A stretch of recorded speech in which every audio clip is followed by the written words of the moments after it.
So it's a pleasure to be here today. My name is Priya, and I lead what we call business solutions and insights at Google. What I want to talk to you about today is how do you leverage your first-party data in a privacy-safe world? And we have some very interesting case studies and examples that I want to take you through today. So let me first start by sharing a story. All of us drink coffee. Starbucks is an excellent brand. I think all of us have been to Starbucks at some point in time. But do we go there only to drink coffee, is the question that I want to ask you. Most likely not, right? When we want to drink coffee, we can do that anywhere. There's a reason why we want to go to Starbucks. And what has Starbucks been able to do? They've been able to create personalized connect with people and build trust over a period of time. And that's why there are chances that whenever I walk into a Starbucks, irrespective of whether it's an old store or a new store, irrespective of whether I'm visiting Starbucks in Bombay, Delhi, Bangalore, my point of sale experience will be extremely customized because they know me really well. They are almost like my friends, right? So when I go and visit Starbucks anywhere, chances are they know what kind of coffee do I like. They will go one step more and actually recommend to me things that I might prefer because they know me so well. Now, Starbucks as a brand has invested for a long time in building this first-party data and collecting it in a responsible manner. And not just collecting it, then finally activating it to be able to share these personalized recommendations to me, which are extremely persuasive and which actually help me build a connect with the brand. Now, you might argue that Starbucks is a brand which has deep pockets, right? High amount of resources. Starbucks can do this. So let me share an example from the other side of the world. UNICEF, right? Again, a very well-known brand. I'm sure all of us have interacted with UNICEF at some point in time, works across the globe in welfare of children. And UNICEF is on the other end of the spectrum, right? This is a brand which actually depends on people like you and me, patrons, donors, to be able to contribute to the welfare of the children. But have you ever wondered that the donor set of UNICEF is extremely diverse, right? These are people who come from different demographic backgrounds, from different geographies. And not just that, different causes appeal to us differently, right? I might want to contribute to a certain cause, you might want to contribute to something else. Depends upon what our passion point is, what connects with us as people. Now, how do they create these customized experiences for their donors? Brands like UNICEF actually depend on partners. Now, in this case, for example, Google Cloud, where they have built 15 years of their data, they've ported it on the cloud and then used it and analyzed it to be able to build customized experiences and create extremely persuasive communications, which you and I then are prompted to be able to donate for the welfare of children. Two great examples of how brands and marketeers are using first-party data beautifully to be able to create personalized experiences, persuasive communication, and high amount of trust. Another example, very close to home, unfortunate 2 years of COVID. Actually, Government of India used this very well to be able to create, again, authoritative communication on where do you go for RT-PCR tests, where do you get vaccines. So, great examples of how first-party data can be really used well as marketeers.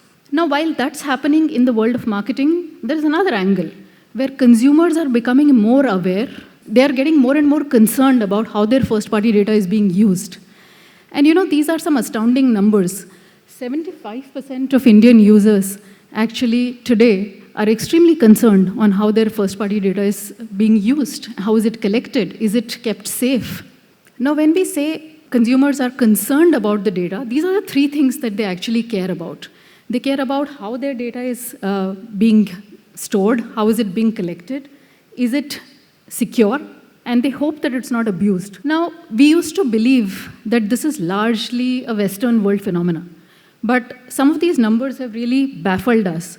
80% of users actually care a lot about their first-party data and are deeply concerned on how brands are using it. Some of the breaches that have happened have not really helped this cause. And what's also interesting is that a lot of these consumers are not necessarily coming from tier 1, tier 2 cities. They're actually coming from, even beyond tier 1 cities and beyond metros. So this is something that brands need to be deeply aware of, because the only way they can build trust with their consumers is to be actually custodians of this trust and ensure that while you're using first-party data, you're also collecting it in a responsible manner. So this is the circle of trust. Like I said, all brands need to ensure that they are building on this trust with their consumers. Now, another interesting stat, when people trust a brand, they are twice as likely to share their personal information, such as email addresses. At Google, we strongly believe that performance and privacy need to go hand in hand, and that's actually the only way to create a fair internet and open web for everyone. Let me share about how we are thinking about this at Google.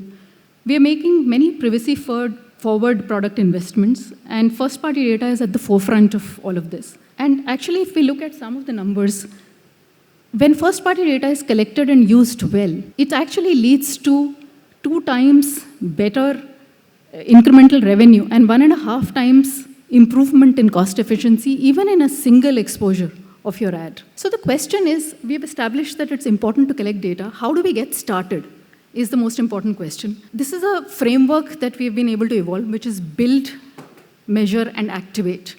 And when we say build, it means building a direct relationship with your customers based on what we call definitely responsibly gathered first-party data. The second is about measure, which is ensuring that your measurement remains accurate, flexible, and actionable. And the third thing is about activating, which is you building on that data to be able to create personalized communication with your consumers. Now let me bring it alive with some examples that we have.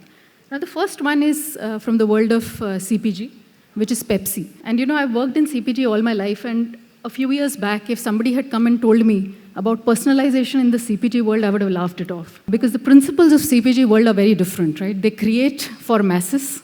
Communication is created generally for the masses, and they use the largest media channels with the highest reach to be able to disseminate that communication. It's strange to think about first-party data and think about CPG. And we heard Naya a couple of minutes back in the fireside chat as well.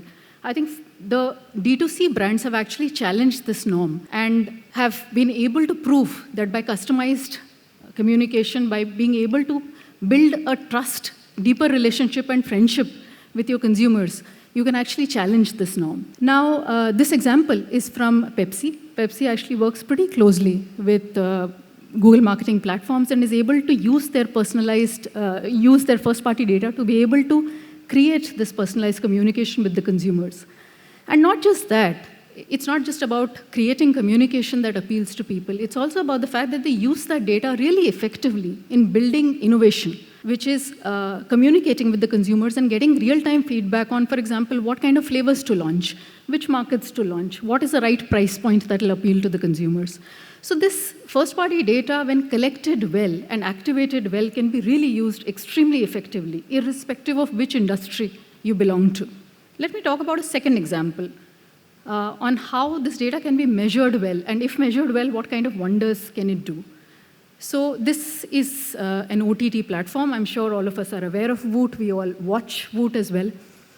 And all of us who have been in the OTT business or have seen the OTT business closely understand that there is a significant cost of acquiring consumers. And it's important to be able to retain these consumers and engage with these consumers and not let them churn out. So what Woot did with us was they analyzed 10 billion data points on BigQuery, and they tried to build a churn prediction model, right? Which means they were able to predict in advance which consumers were most likely to churn out. And then they created customized communication, discovery platforms, recommendations which would appeal to these consumers. And these were the astounding results that they saw, which is 35% lesser churn after creating these customized communications. And they actually measured the effectiveness of this using Ads Data Hub, which is the data clean room that we have. So again, if you are able to collect data well and measure well, it can create wonders. Let me share one more example, the last one from my side, which is on how can you activate this data well. And again, this comes from, this is a well-known brand. It's an insurance brand, ICICI Lombard. Again, many of us are consumers, have seen this brand closely.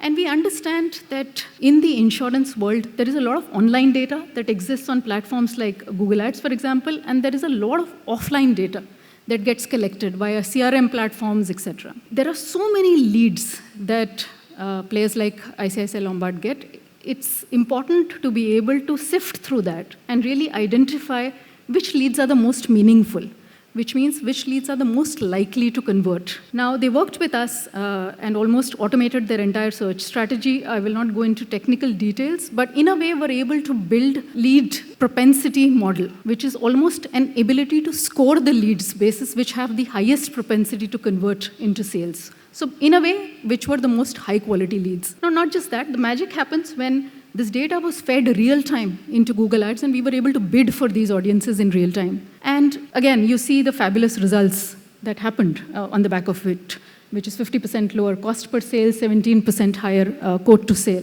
So in a way, if you are able to, like we said, build, measure, and activate your data well, you can create wonders for your business. And particularly in an era that we are facing today, where profitability will be under a huge amount of pressure, these will be absolutely critical to any business. I think I've come to the end of this, and before I end with one of our favorite quotes, I just want to recap. So three things that we are essentially saying. One is first-party data is absolutely critical, irrespective of which industry you belong to. That's the only way to sustainably create a deep relationship with our consumers, and to be able to build almost friendship with them, and to be able to create persuasive communication that can appeal to every consumer. The second, more important thing is it's extremely critical to be able to collect that data in a responsible fashion based on consent, because that's the only way you can build user trust. And the third most important thing is you have to activate that data well and boost that data using automated models so that you can create communication that can be personalized on a large scale. And with that, I want to end with this favorite quote of ours. This was from the first engineering lead at Google. 1 gram of your own data is more crucial and valuable than a ton of common data that's available. And that's the philosophy we hold very dear. And with that, thank you so much.